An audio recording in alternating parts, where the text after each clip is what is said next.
So welcome to the sixth and last session of the Mathematics of Wealth, according to Paul Gregg at least, for what it's worth. This is just summary advice.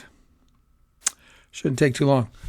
I like this. Talk about what interest is, whether it's be better to save and have someone pay you interest or to not save and get loans and pay someone else interest.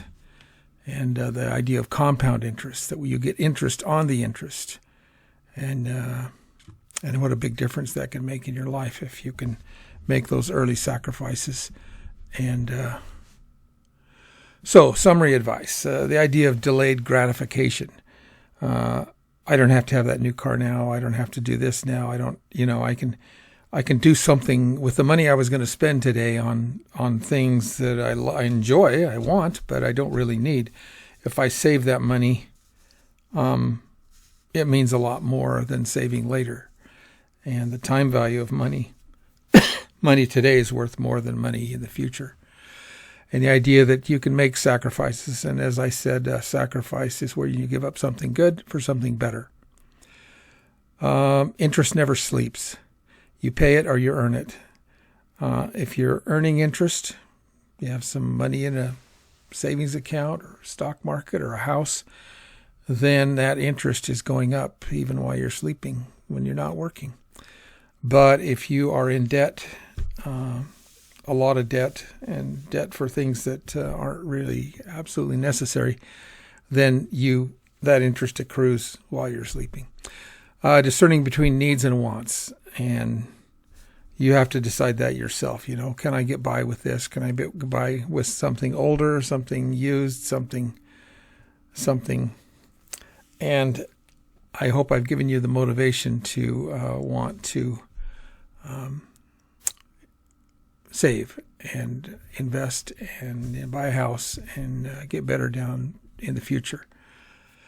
What is worth going into debt for? In my opinion, a house and possibly an education or part of an education. Maybe the last, year if you want to get better grades or something. Don't work part-time. And really, no, I don't think there's much else to go into debt for most, in a reasonable sense for most people.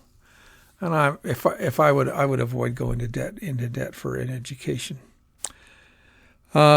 Recognizing opportunity and the idea that when I spend money on one thing, I can't spend it on a different thing that would have been a better idea.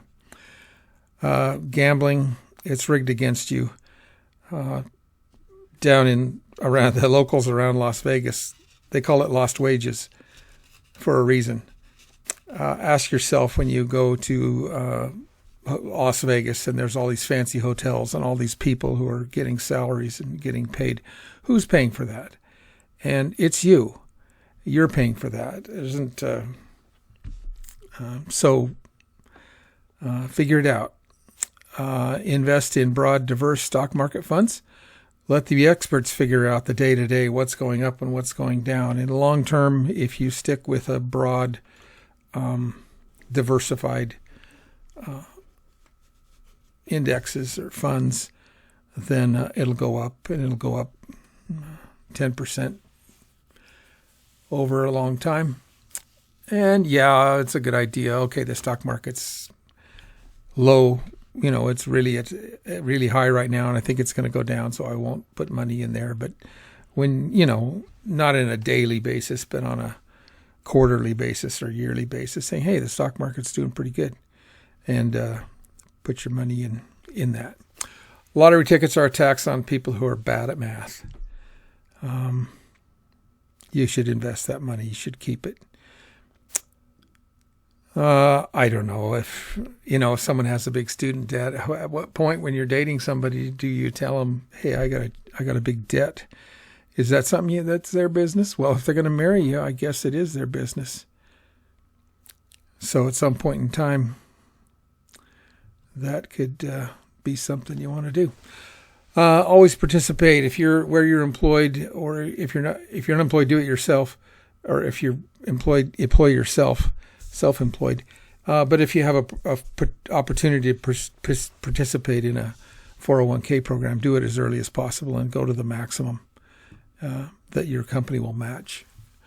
Don't resent the taxes too much. Taxes pay for needed things, like I said.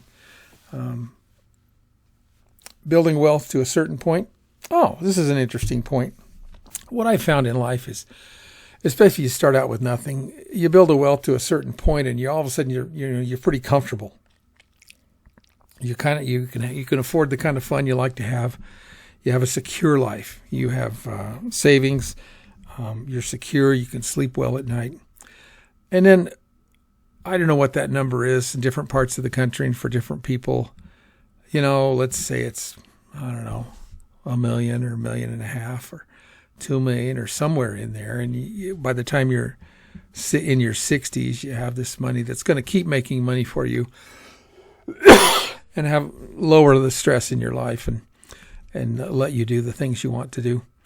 Beyond that, your money can start to control you. You buy things and they make you have to go work on them on the weekend and you have to do all kinds of things. So at a certain point, your money starts to control you instead of you controlling your money. And I'm a firm believer that there's a good amount of money, and then there's money that maybe it boosts your ego or something like that. But that's really a false definition of self-confidence, how much money you have or how much money you make. Your self-confidence should be based on things that are deeper than that. Be charitable, be kind to other people. As important as money is, your family and friend relationships are more important. Don't sacrifice any family or friend relationship for money or anything else. Be nice, work hard, be honest, and treat people fairly. To the point that, I was talking about, to a certain point, you can feel pretty good. 200 years ago, the king of England, king of Spain, they lived much better than everyone else. Their food, their house, their bed, their health, safety, freedom, their education, their privacy, it was a big deal between the 99% of the people who were poor and the one person who was wealthy. And today, if you think about it, is your life much different than the richest person in the world? And you might laugh at that, but really think about it. Let's pick a person who's rich, Bill Gates. And, does he eat better food than you do? A little bit, maybe, but not that much. Is his house drier than yours? Is his roof leak less? Probably not.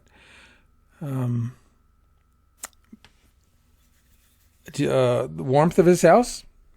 Well, if you're an average person, you live in a fairly warm house, and rich people don't have it any better. Is Bill Gates' bed softer than yours? Probably not. Does he have better health care? Maybe a little bit, but if you have a health care plan, which we're required to do, it costs something, a little bit. It doesn't cost much if you're in a low income bracket, and there's some hassles, but it's a mixed bag. But you do have health care. The difference between you and the richest person in the world is not that much. Does Bill Gates have better entertainment, shows, movies, games than you do? Nope. You do the same thing.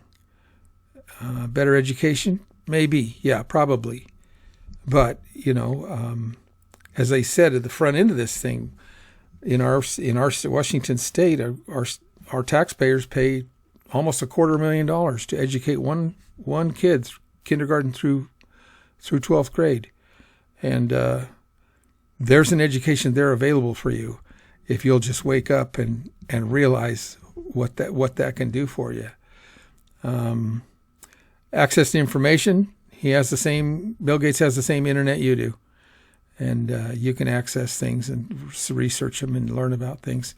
Better leisure time. Air travel's cheaper now than it's ever been. And you think, well, that's not really true. But think of it. I looked it up. In 1973, you could go a round trip Los Angeles to Australia for $900.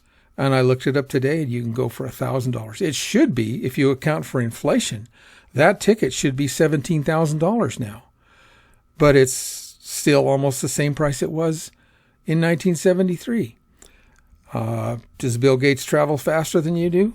No. Does he have more freedom than you do? No, you have more freedom. Rich people have less privacy than you do. So we're all, relative to human history, as long as human history is, we are all kings. Capitalism in the last 200 years has brought 95% of humanity out of poverty.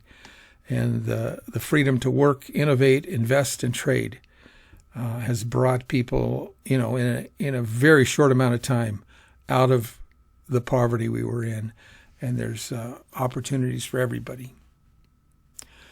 I'm going to end with this. Everybody likes to quote Albert Einstein. And he said, compound interest is the eighth wonder of the world. He who understands it earns it. He who doesn't pays it. And then another time he said the ninth wonder of the world.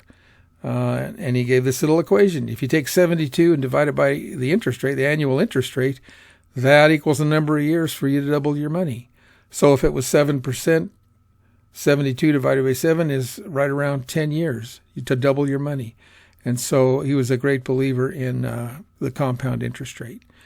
And hopefully I've conveyed something about the time value of money and motivated you to take advantage of that. And that's the end. I will see you another time. Thanks. Bye.